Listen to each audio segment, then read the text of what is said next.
देशात driving licence देण्याची प्रथा कडक करा. बुलढाणा अर्बनचे संस्थापक अध्यक्ष राधेश्याम चांडक यांची मागणी. बुलढाण्यात 37वा राष्ट्रीय रस्ता सुरक्षा सप्ताहानिमित्त जनजागृती कार्यक्रम.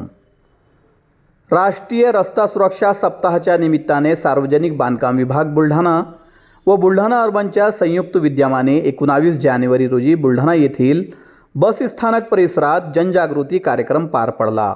दरवर्षी 1 ते 31 जानेवारी दरम्यान हा रस्ता सुरक्षा सप्ताह राबविण्यात येत असून अपघातांच्या घटनांवर अंकुश ठेवण्यासाठी जनजागृती करण्यात येत आहे.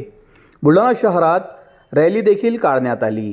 बस स्थानक परिसरात आयोजित या कार्यक्रमात उपस्थित अधिकारी कर्मचाऱ्यांनी वाहतूक नियमांची शपथ घेतली. या प्रसंगी बांधकाम विभागाचे कार्यकारी अभियंता जितेंद्र काळे, बुलढाणा अर्बनचे सर्वेसर्वा राधेश्याम चांडक, जिल्हाधिकारी डॉक्टर किरण पाटील, पोलीस अधीक्षक निलेश तांबे, गुन्हे शाखेचे सुनील आंबुलकर, शहर ठाणेदार रवी राठोड यांच्यासह इतर अधिकारी उपस्थित होते.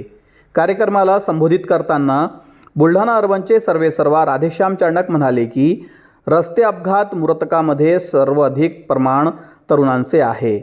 इतर देशाप्रमाणे लायसन्स देण्याची पद्धत स्वीकारली पाहिजेत. अधिकाऱ्यांनी लायसन्स देण्याची प्रथा कडक करण्याची गरज असल्याचे त्यांनी सांगितले आहे.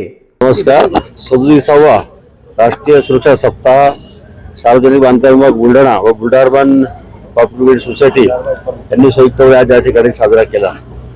त्या कार्यक्रमाच्या निमित्ताने रस्त्यावर अपघात व त्यासाठी येणारी काळजी यासाठी सगळ्यांना संदेश देण्यात आला. त्यापासून नाट्य या ठिकाणी साजरा करण्यात आला.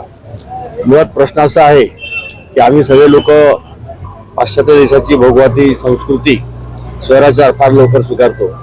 पण पाश्चात्य देशामध्ये जी लायसन्स देण्याची प्रथा आहे तिचा स्वीकार आम्ही करत नाही. त्या ठिकाणी सहजासहजी लायसन्स मिळत नाही. आमच्या इथे सहज लायसन्स मिळते आणि त्यामुळे रोज वर्तमानपत्रात होणारे अपघात आपण वाचतो. आजही मी बघितले की आज 11 तरुण मुलं महाराष्ट्रामध्ये मोटरसायकल आपल्या आणि कारच्या अपघातामध्ये गेलेले आहेत. याला जशी ती मुलं कारणीभूत आहेत तसे आम्ही सुद्धा त्याला तितकं जबाबदार आहे.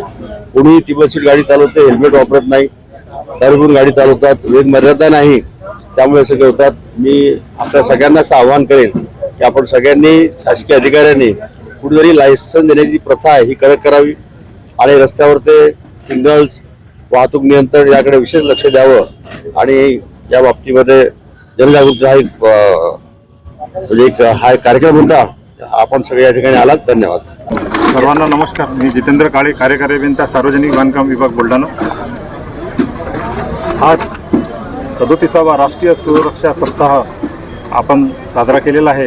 जवळजवळ हा रस्ता सुरक्षा सप्ताह जो आहे तो 1 जानेवारी ते 31 जानेवारीच्या दरम्यान पाळला जाणार आहे.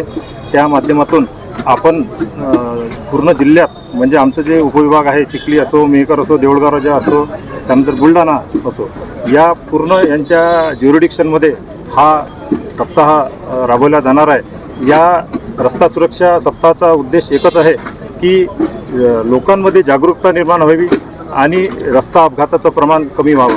आपण जर पाहिलं आहे की दररोज 450 लोक मृत्युमुखी पडत आहे, तर हा आकडा कुठंतरी शून्यावर यायला पाहिजे. त्यासाठी लोकांमध्ये जे वाहन चालवतात त्यांच्यामध्ये जागरूकता होणे फार गरजेचं आहे.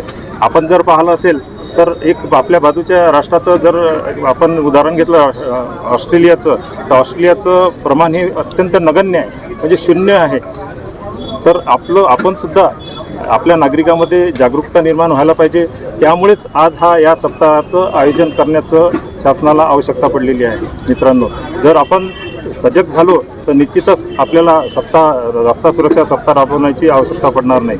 त्या माध्यमातून आपल्या रस्त्यावर जवळजवळ 1.5 लाख लोक मृत्युमुखी पडत आहेत.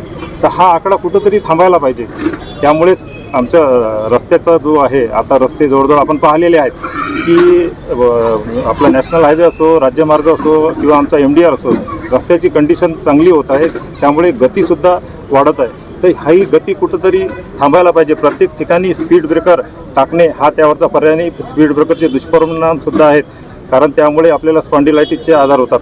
त्यापेक्षा आपण स्पीड ब्रेकर टाकल्यापेक्षा त्यापेक्षा नागरिकांनी सजग व्हायला पाहिजे, वाहतुकीचे नियम पाळायला पाहिजे. त्यामुळे निश्चितच अपघाताचं प्रमाण कमी होईल. मी सर्वांना या रस्ता सुरक्षा अभियानाच्या माध्यमातून आवाहन करतो की सर्वांनी रस्ता सुरक्षिततेचे नियम पाळा आणि अपघात टाळा. एवढंच मी बोलेल.